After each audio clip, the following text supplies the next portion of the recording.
It wasn't mentioned, but there's also two other devotees, their birthdays are today. It's Ishan Prabhu over here.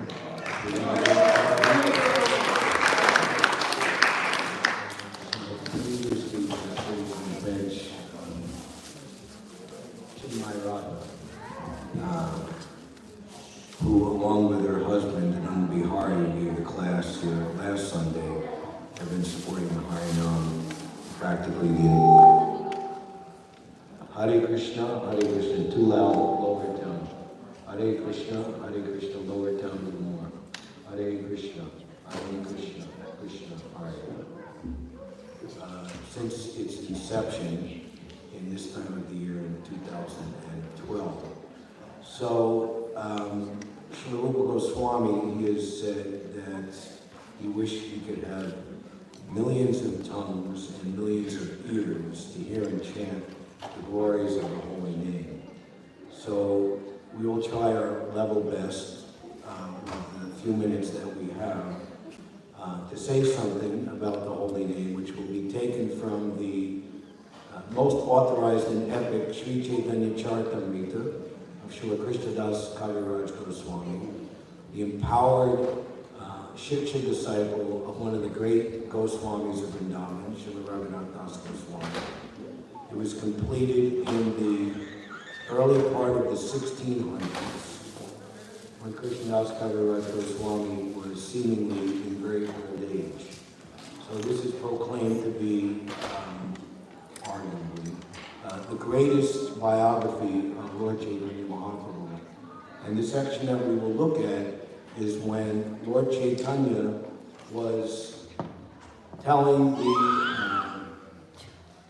Mayavad sannyasis of Benares, led by Prakashananda Saraswati, who were surprised and challenged Lord Chaitanya, who had taken sannyas in their sampradaya, why he was chanting the holy name, the Hare Krishna Maha Mantra, and not just chanting it, but chanting it in such a demonstrative way with the people in general, multitudes of people in public, which they found to be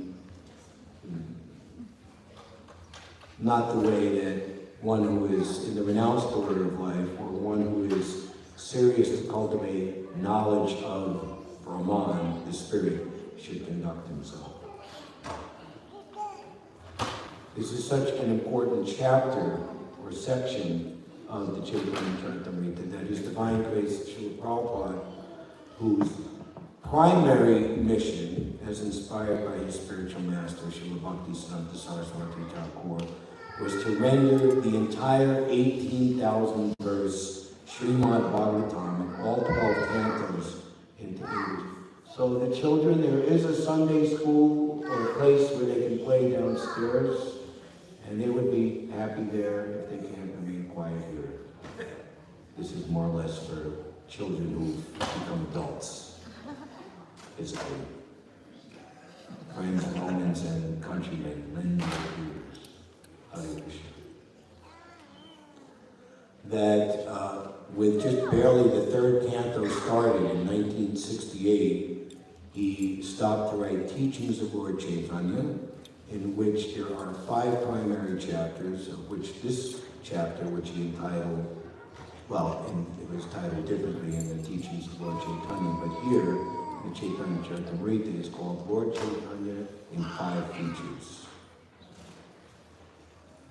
which even before the Chaitanya Charitamrita was commenced, which was in 1974, was ultimately completed. He had this published by his own disciples, ISKCON Press, as a small book, as early as 1970, 1971.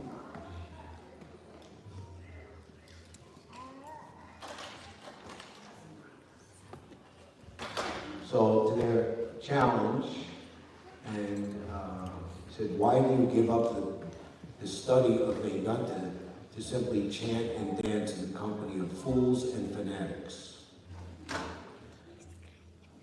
So he described how his actual spiritual master, Gaudiya Vaishnava Sampradaya spiritual master, the great Ishvara Puri, who was the direct disciple of Madhavendra Puri, who was such a qualified personality, such an elevated personality, that Sri Advaita Acharya and Sri Nityananda Prabhu, both very renowned incarnations of God, took initiation from Madhavendra Puri. So this Ishvara Puri, and by his activities and sincerity, showed that he was the most qualified disciple of Madhavendra Puri, so much so that he was given the opportunity to be the spiritual master, seemingly, of the supreme spiritual master of all the worlds, Sri Chaitanya Mahaprabhu.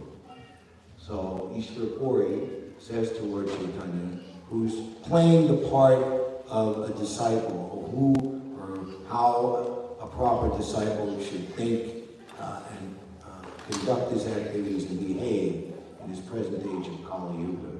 You are a fool, he said. You are not qualified to study Vedanta philosophy, and therefore you must always chant the holy name of Krishna. This is the essence of all mantras or Vedic hymns. So it is understood that all the Vedic literatures, they are emanating from the breathing of the Lord, Vishnu. So anything in relationship to the Lord, the authorized Vedic literatures, is holy names, and of which the Hare Krishna Mahamantra is the supreme name of the Lord, the most revelatory and complete name of the Lord, are non-different. This is the essence of all mantras or Vedic hymns.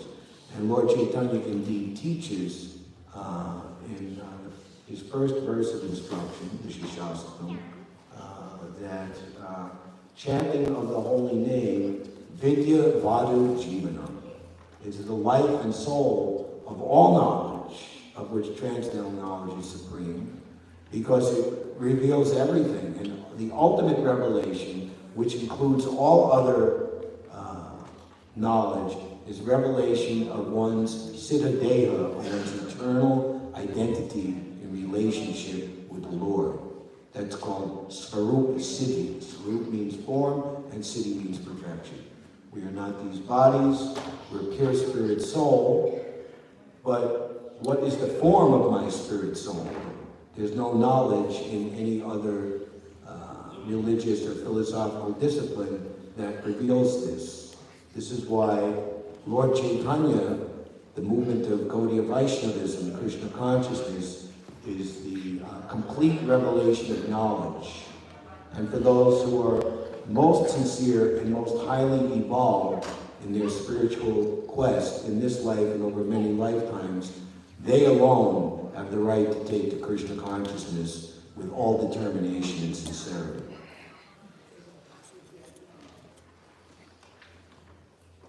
Simply by chanting the holy name of Krishna, one can obtain freedom from material existence. But there's something much, much more than that, which these Mayavad sannyasis did not know, that they did not have knowledge, which is revealed now. Indeed, simply by chanting the Hare Krishna mantra, one will be able to see the lotus feet of the Lord. Only by devotional service can I be seen as I am. You cannot see the lotus feet of the Lord unless you're coming to perform devotional service. The job of Krishna's maidservant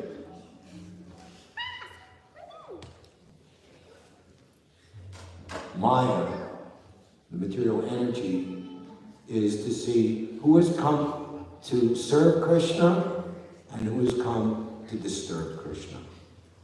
So anyone who is not striving for devotional service in this world that we're in right now, which is called Martya Loka, the worlds of repeated birth and death, is a disturbance to Krishna and a disturbance to the spiritual world.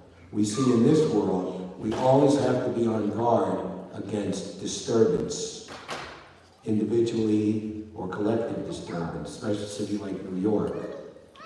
Like last week, I really hit the jackpot. I was coming home on a B train, and I was in the first car, and there was some crazed madman on the car threatening everybody. I said, okay, next stop, I get off and go into the next car. And then on the next car, there was another type of madman with a whole different twist. And I said, okay, let me go on to the third car.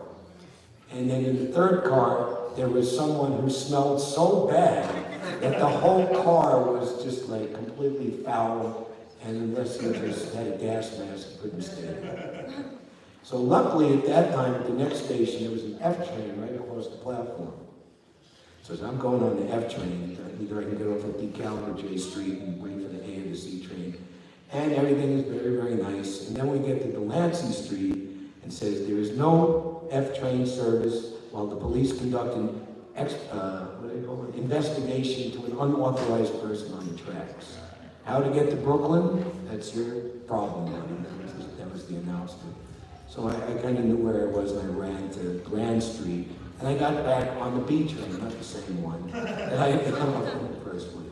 So that was an illness, and it wasted an hour of my time in the process doing all that. So in Vaikuntha, it's interesting. It's the very definition of the spiritual world. Kunta means anxiety, and Vai means without. A place where there is no disturbance. There is no B trains or that, well, it'd be Vaikuntha trains. Anyway, so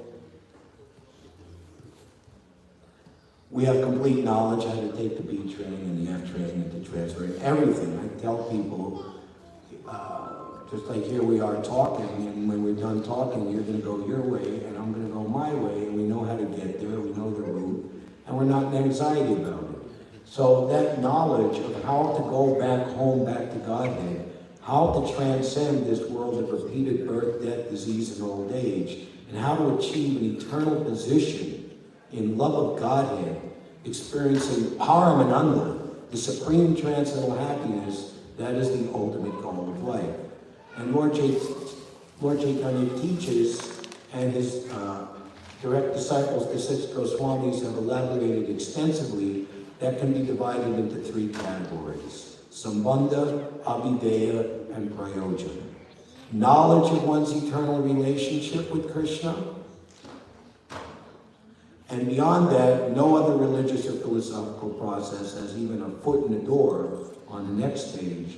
Knowledge of the activities between yourself and the most worshipful, lovable Krishna, the Supreme Personality of Godhead, on the stage of complete understanding of who you are in relation to Krishna.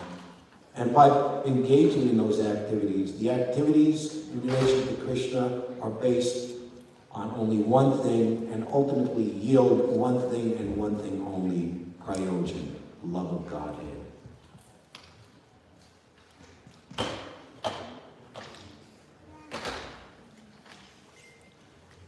And in this age that we're living in, the age of Kali, and we just said the spiritual world, Vaikuntha, without anxiety, in Kali Yuga, the anxiety is amplified and multiplied many, many times over than in previous ages. There are chapters in the 12th canto of the Srimad Bhagavatam describing the symptoms of the age of Kali. and they're quite horrendous. And anyone who would to read and understand the authorized description of what is to come, that will make you very much eager to do what you need to do so you don't have to come back to this world during this Kali Yuga. Just like people know that winter is coming and they get the heck out of town and they go south and wait for the winter to be over. Mundane example, but a similar, small comparative understanding. So in this age of Kali, which is called the age of quarrel and hypocrisy, Prabhupada also says in one place, the age of disagreement. There is no disagreement in Krishna Loka. And if there is, it is a spiritual disagreement, which is not based on envy, malice, and any form of hatred, like we see in this world. There is no religious principle other than chanting of the holy name, which is the essence of all Vedic hymns. This is the purport of all scriptures. So we're in a very difficult position. So great concession has been given. Just for example, in previous ages, if you thought something bad or wished malice upon someone else, you would get the reaction for that thinking, just as if you had committed the act. And similarly, if you had thought something good. But in this age, if you think something bad, you're not held accountable for it. Unless you do it. That's very nice. But at the same time, Krishna teaches in the Bhagavad Gita, if we dwell or think too much about sense gratification or think about something nefarious, it will ultimately lead, or more or less force and impel our mind to make a plan, and our senses will be helpless to carry it out. So therefore we have to be careful. But still, that concession is there. And if one thinks something very good, let me do good for others. An instruction given by our Guru Varga is how to control the mind. The mind can be controlled if one is always thinking of how to do good for others. And the ultimate good, Shreya Uttamam, is to give people the knowledge how they can achieve love of Godhead, which automatically includes liberation from the cycle of repeated birth and death. An example is given, say you're in like some obnoxious Penn Station. Of course, they're trying to fix it up. Anybody who's been there today. 2 from 7th to 8th Avenue, where the Long Island Railroad is. Say you find a 3 or 4-year-old child just completely alone, crying. What would be the sane person's first reaction? To reunite the child with the mother, the father, the family, or the guardian. And if that can't be done by you, you would escort the child or make sure that that child is placed in the hands of the proper police authorities for them to sort it out. Right? So, how foolish and how insane and just plain irresponsible it would be. Oh, you're crying? Hey, let's go into the Hudson newsstand and I'll buy you a Fanta orange soda, which has all poisonous chemicals in it, a candy bar, and maybe, I don't know if they sell them there, but a comic book, or a ham sandwich or something, that was made 5 days ago and kept in the refrigerator. Say, okay, all good, kid? Bye-bye, and leave the kid there alone as before. So mundane charity in this world, to give people a temporary fix, a temporary reprieve or forgetfulness from the main problem that they have, which is how to break the cycle of repeated birth, death, disease, and old age, is as irresponsible as leaving the 3 or 4-year-old child with a candy bar and a soda in his hand in the same position in the train station. You have to bring the lost child, and we're all lost children in the material world, from our Supreme Father. We have a rich son or daughter who becomes a crazed hippie, madman, madwoman wandering in the street. You know, it's someone who knows and says, I know you. You have a very good family. Why are you out here like this, like a homeless vagabond? I'm going to take you home. And hopefully by then, the person has been beat up so bad that they won't protest. So that is the eye of a devotee. He sees that everyone is like a lost orphan wandering for no reason, wasting time in this material world, and works hard to reunite them with Krishna. So the wide-scale propagation of the holy name, this is Lord Chaitanya's specific method.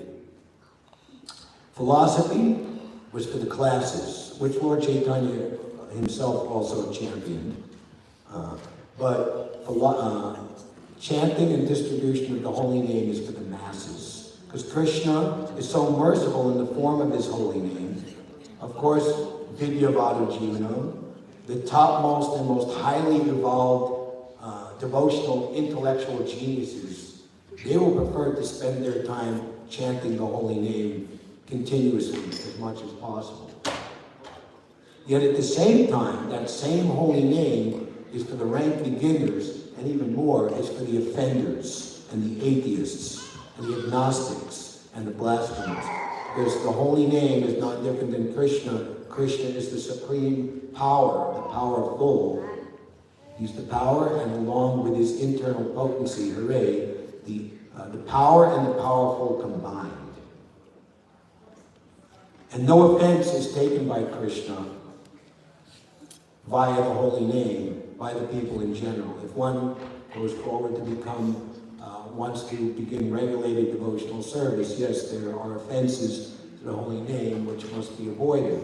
But for beginning people's spiritual life, to give them their good fortune, the holy name is the primary way that Krishna gives himself and presents himself.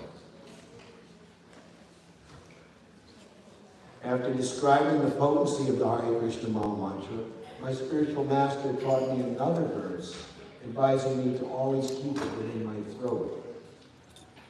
And this is a famous verse that we say, Hare Nam, Hare Nam, Hare Nam Eva Deva, Kalo Nasteva, Nasteva, Nasteva, Eva Gaitir Anyata. For spiritual progress in this age of Kali, there is no other alternative. There is no other alternative. There is no other alternative to the holy name, the holy name, the holy name of the Lord.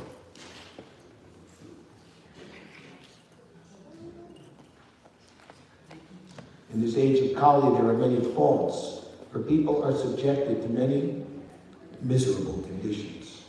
Yet in this age, there is one great benediction. Simply by chanting the Hare Krishna mantra, one can be freed from all material contamination and thus be elevated to the spiritual world. In all the Vedas, it is seen that to cross the ocean of nations, there is no alternative to the chanting of the holy name.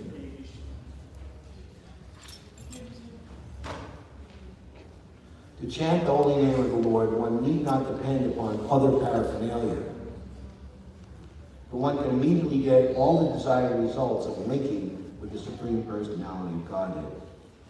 So, Srila Bhakti Siddhanta Saraswati Thakur, perhaps for the first time in creating 64 temples, Gaudiya Maths, all throughout India, and inspiring his disciples to do so also.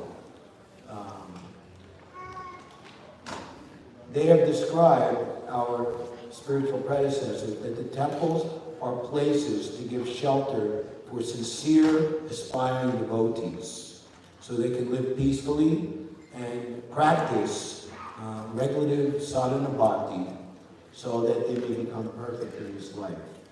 And it is not a free hotel. Srila Prabhupada wrote in the 7th canto, temples and ashrams, monasteries, are strictly disallowed for worthless clubs of lazy men who are useless for neither material or spiritual purposes. Temple managers must be strictly on guard for this principle. And Srila Bhakti Siddhanta Saraswati Thakur, in his epic instruction to Srila Prabhupada, which was born of frustration, coming from one opulent temple property at an amazing location in Calcutta, and that donor completely financed and paid for the entire construction, a huge amount of money in those days, was seeing that some of his leading disciples were becoming more absorbed in the prestige of being in leadership position. Who will possess this room? Who will possess that room? I wish to take the marble from the temple, sell it, and print books. So, in other words, those who reside in the temple,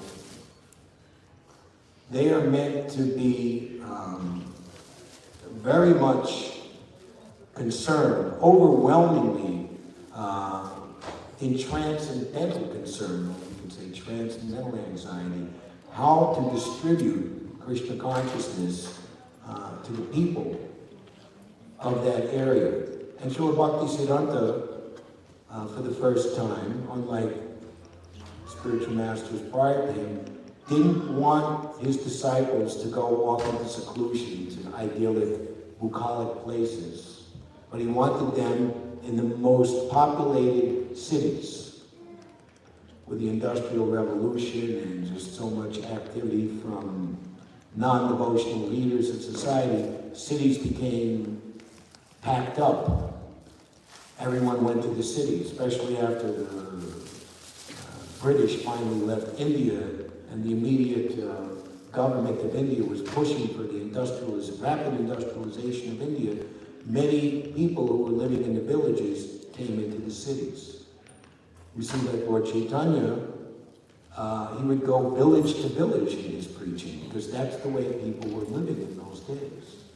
But he, as the Supreme Personality of Godhead, was so powerful that he would convert the people in that village, and they would all become instantly pure devotees, and they would go village to village, and they would convert everyone to the cult of pure devotional service. And especially he was doing that in South India, where their conceptions of spiritual life were quite different than the perfection given by Lord Chaitanya. There's a whole chapter describing that, Lord Chaitanya's tour of South India. I believe that's Madhya Lila chapter 7.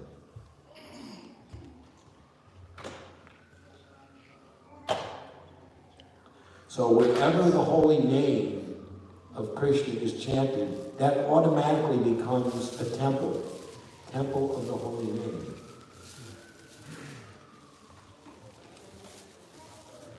Krishna says that wherever I reside, wherever my pure devotees are chanting my holy name.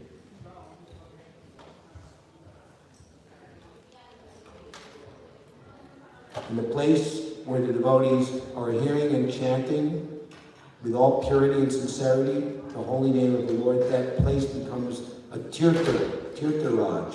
And everyone who comes into that place, even when the devotees are not there and leave after they're performing their pure Shravanam, Kirtanam, Vishnu Smaranam, etc., they become purified automatically. So any place where a pure devotee of the Lord goes, travels all around the world, that place becomes a holy place, permanently.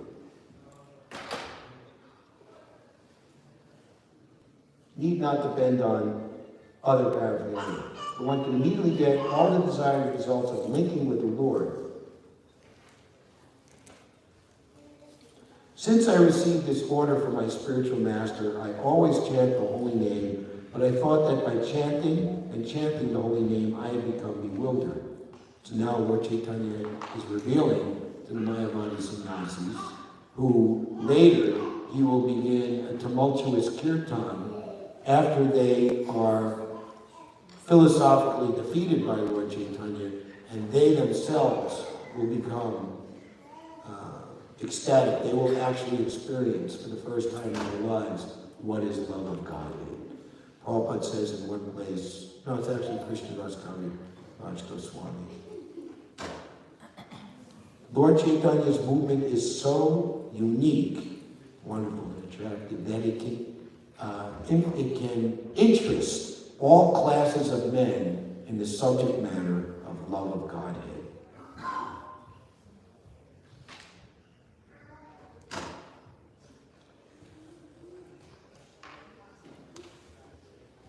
My dear Lord, what kind of mantra have you given me? I've become mad simply by chanting the Maha Mantra. So, ecstatic symptoms of ecstasy of love of Godhead have no mundane counterpart. Yet at the same time, it's not, like a crazy person. It's called Divyanuman, transcendental madness, and it's supremely attractive to all who see. Chanting the holy name in ecstasy causes me to dance, laugh, and cry. When my spiritual master heard all this, he smiled and began to speak. Prabhupada says, when a disciple very perfectly makes progress in spiritual life, this gladdens the spiritual master, who then also smiles in ecstasy, thinking how successful my disciple has become. He feels so glad that he smiles as he enjoys the progress of the disciple, just as a smiling parent enjoys the activities of a child who's trying to stand up or crawl perfectly. In one of these purports, Prabhupada says, the spiritual master is not necessarily pleased when the disciple brings him some money. But he's very, very pleased when the disciple comes to the stage of pure love of Godhead. Because that is the spiritual master's mission in accepting a disciple, to bring them to the stage of Krishna Prema, whereas they are most qualified to go back home, back to Godhead, and more, to create more pure devotees by their transcendental association. One greatly praiseworthy example would be the discipleship of Rasikananda Prabhu to Shamananda Pandit. He spread pure love of Godhead, Krishna Prema, all throughout Orissa in the 1600s. Stories about him are most wonderful and attractive. It is the nature of the Hare Krishna Maha Mantra that anyone who chants it immediately develops his loving ecstasy for Krishna. Religiosity, economic development, sense gratification, and liberation are known as the four goals of life. But before love of Godhead, the fifth, Purushartha, and highest goal, these appear as insignificant as straw in the street. Try to understand that liberation, freedom from the cycle of repeated birth and death, becomes as insignificant as straw in the street compared to achieving pure love of Godhead, Krishna Prema. That's how great is Lord Chaitanya. That's how great is Lord Chaitanya's Sankirtan movement. Namo Mahavadhanaya Krishna Prema Pradayate. Srila Rupa Goswami, when he saw Lord Chaitanya at Allahabad, and what was he doing? Performing massive Harinam Sankirtan, converting everyone to love of Godhead. This is the most magnificent personality, because he is given freely. You see, the best things in life are free? Yes. Greatest thing. But there's a price. One's intense greed to have it. Because Maya's right there. Oh, you don't want to do that. Come on. There's some nice, this going on, whatever it is. Maya has two aspects. There's the throwing potency. We're put into illusion. And then we're covered by illusion. So much so that we're living in an abominable situation compared to what love of Godhead and liberation is like. And we think, no, I'm okay. I don't need it. We get this response. I don't need it. Thank you. I'm okay. They don't know that they're not okay. Just like we make a plan. Okay, the rent is up. Are we going to renew the lease? Are we going to move on to another place? Are we going to find a new place? So many important things that you have to do if you're faced with a situation that you have to change and find or create or establish a new one. So who is questioning? What will happen to me at the time of death? What will it be like? Where will I go? Who will decide where I go? Being irresponsible to plan is just like, like a vagrant. I don't know if they still have. They used to have, like in the wintertime, if you're outside sleeping in the street below a certain temperature, then you're forcibly picked up and taken somewhere for the night. So the material energy, the laws of nature are like that. You didn't make a proper plan where to go, and you implicated yourself in so much sinful activity and bad karma. We will decide where you will go. And if the authorities are deciding where you want to go, it's not going to be where you really want to go. You're going to go where they tell you to go. So ultimately, just like everyone is very responsible to always be planning and thinking, what's best for me, self-preservation. So where is their intelligence to plan for the next life and the time of death? It's just amazing. It's unbelievable.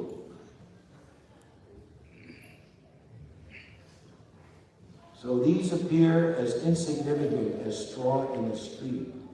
For a devotee who has actually developed bhava, the pleasure derived from bhava is the preliminary stage of rising to prema. The pleasure derived from dharma, artha, kama, and moksha appear like a drop in the presence of the sea. The conclusion of all revealed scriptures is that one should awaken his dormant love of Godhead. You are greatly fortunate that you have already done so. It is very good, my dear child, that you have attained the supreme goal of life by developing love of Godhead. Thus, you have pleased me very much.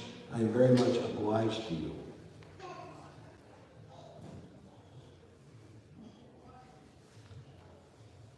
If a spiritual master can convert even one soul into a perfectly pure devotee, his mission in life is fulfilled. This is why we see great personalities like Srila Gaura Das Babaji, particularly Lokanath Goswami. They were very, very reluctant to accept any disciples because they didn't want to take responsibility for someone who would show any insincerity along the way and not, by their own mistakes, be eligible to go back home, back to Godhead, and get Krishna prema, the love of Godhead.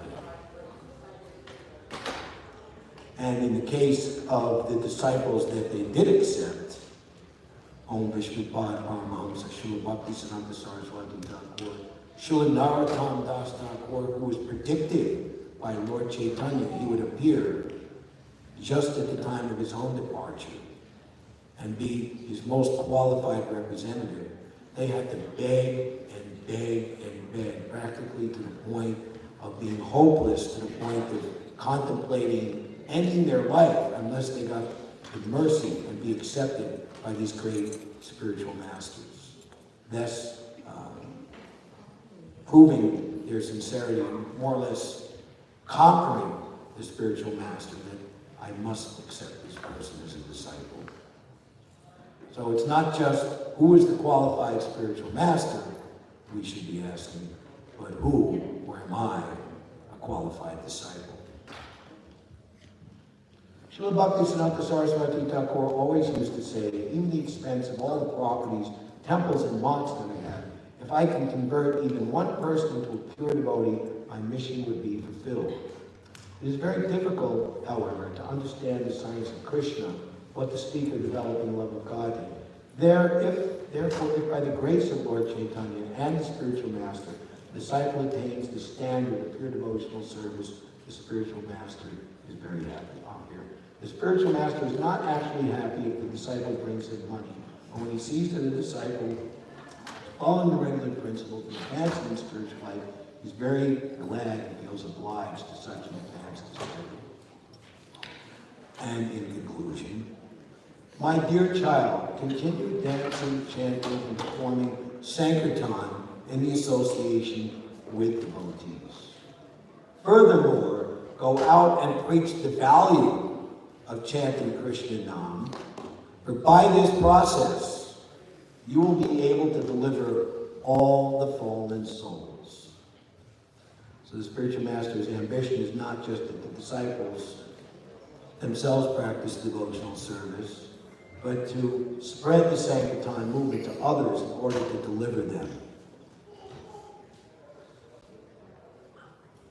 In New York City, the golden rule is rewritten. Do unto others before they have a chance to do unto you. But actually, the golden rule must be followed by those who have been blessed with this divya jnana, with this spiritual knowledge. Do unto others as you would have them do unto you. So how can you have others do unto you the way you would like them to do it unless you give them devotional service? That is why association of devotees, pure devotees, and even practicing devotees who are trying their level best in all sincerity to follow the instructions of the pure devotee spiritual master, miracles and wonderful things will happen that you cannot have in any other association in this world. For the Krishna consciousness movement is based on the principle that one should become as perfect as possible in devotional service oneself and also preach or spread the cult for others' benefit. And that process goes on simultaneously. Not that let me become perfect for 10, 20, 30, 40, 50 years and then I will go out. But right from the beginning, that is our sadhana, that is our practice. Srila Bhaktisiddhanta Saraswati Thakur, when the most rank and file, humble young brahmacharis would go out all day in Calcutta and just manage to sell 2 or 3 of the Gaudiya Math's publications, he would be so pleased to tell you were so wonderful. Trying their level best. And it is such that if we get too much absorbed in me consciousness, even in Krishna consciousness, then we won't make the advancement properly that we need to advance. And our spiritual masters have shown us the way to always be trying to engage in spreading Krishna consciousness. Srila Prabhupada, in 3-verse rendering of the 2nd chapter of the 10th canto, prayers Lord Krishna in the womb of Mother Devaki by the demigods. Prabhupada says that Krishna appears so that his Leela is displayed and written down so that people in general will have something to think about and talk about. Leela Katha. But for the actual devotees, they don't need this. They engage in practical devotional service. And Srila Prabhupada, and he has shown us, he spent his entire time just spreading Krishna consciousness. One devotee, seeing Srila Prabhupada, it was a day in Mexico in 1972. Prabhupada had went to 2 or 3 programs, had preached continuously, traveled to 3 different places, starting at 7 o'clock in the morning. They came back at 11 o'clock at night. And Prabhupada just asked for a glass of hot milk and puri. He dipped it in some sugar. And he said, this is life, to preach all day for Krishna and have some prasadam at night.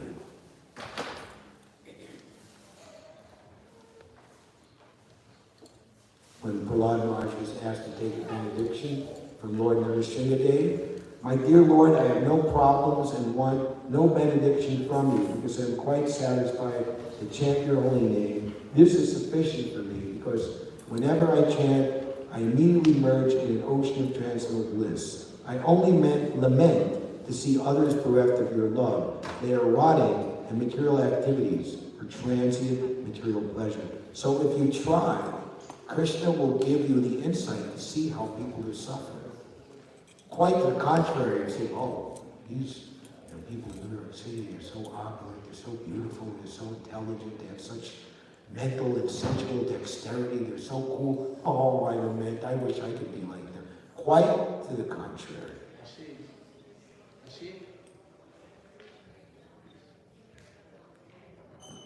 Rotting in material existence for transient material pleasures, spoiling their lives, toiling all day and night, simply for sense gratification, with no attachment.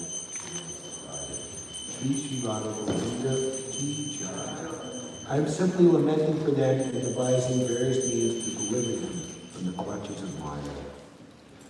So I want to thank all of the devotees, and many of them are not in this room, or maybe won't even hear this if it's recorded and posted. This has been a great effort all these years, and we want to continue. Srila Prabhupada wanted that there ultimately be 24-hour kirtan in all of his temples, all over the world.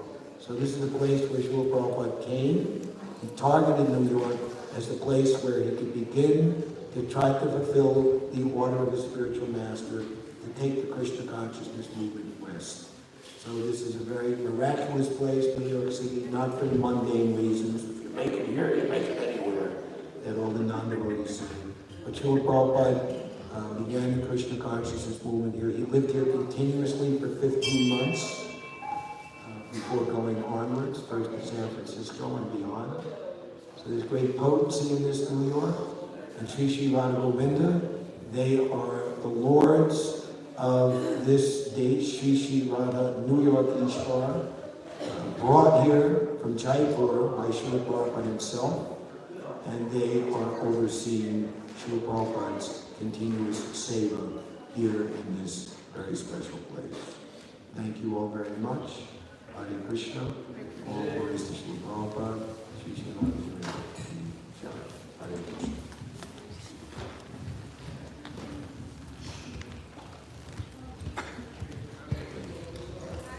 His Grace Rama Ki Jai.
Hare Krishna, Hare Krishna, Krishna Krishna, Hare Hare, Hare Rama, Hare Rama, Rama Rama, Hare Hare, Hare Krishna, Krishna, Krishna,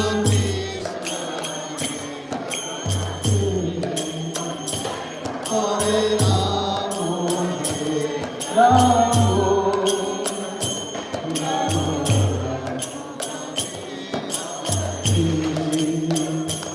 Hare Krishna, Hare Krishna, Krishna Krishna, Hare Hare, Hare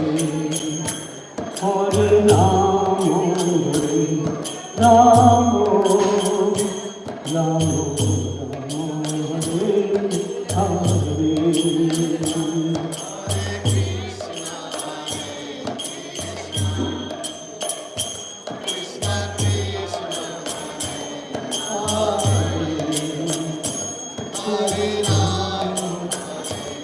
Hare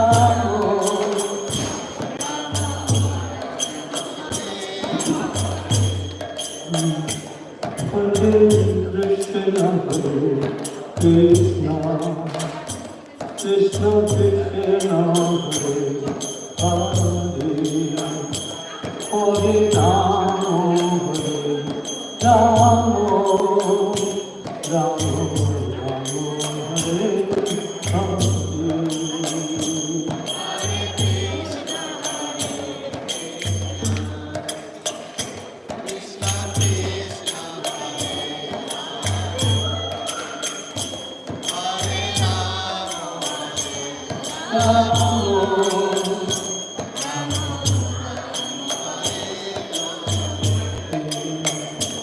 Hare Hare. Hare Krishna, Krishna Krishna Krishna, Hare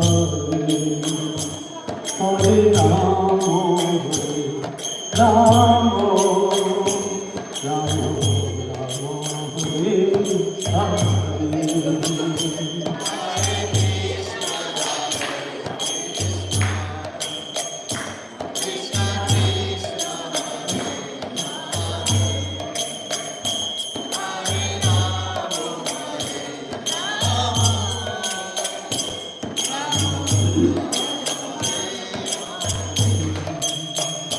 Hare Krishna,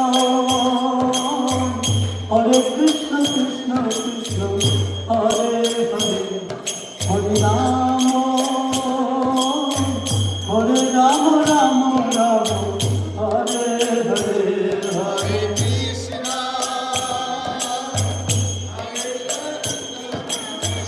Hare Hare, Hare Rama, Hare Rama, Rama Rama, Hare Hare, Hare Krishna, Hare Krishna, Krishna Krishna, Hare Hare, Hare Rama, Hare Rama, Rama Rama, Hare Hare, Hare Krishna, Hare Krishna, Krishna Krishna, Hare Hare, Hare Rama,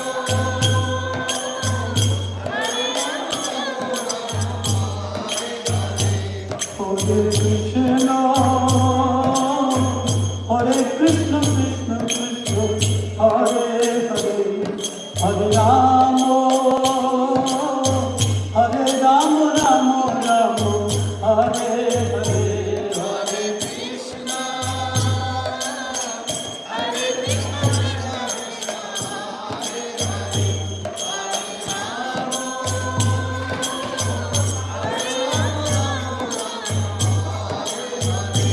Hare Krishna,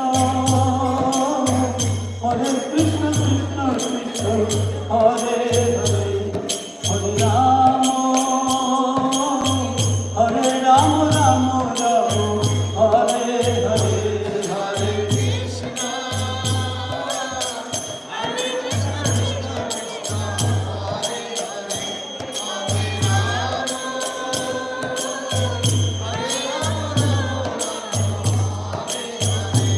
Hare Krishna,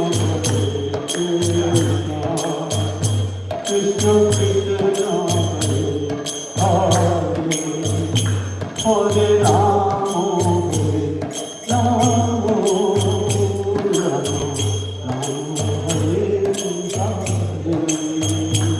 Hare Krishna,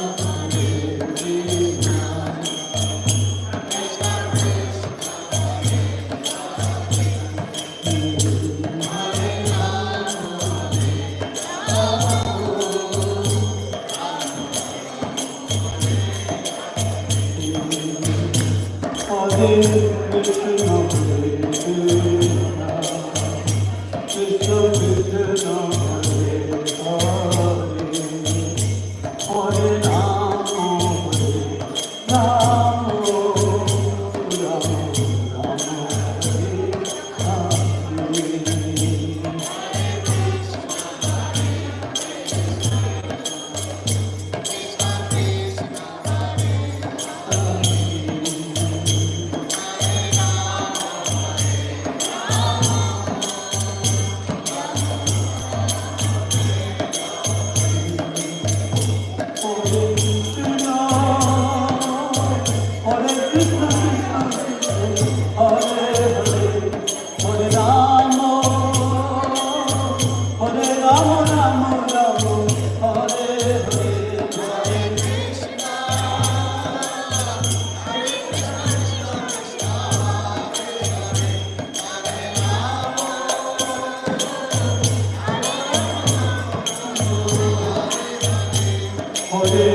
Hare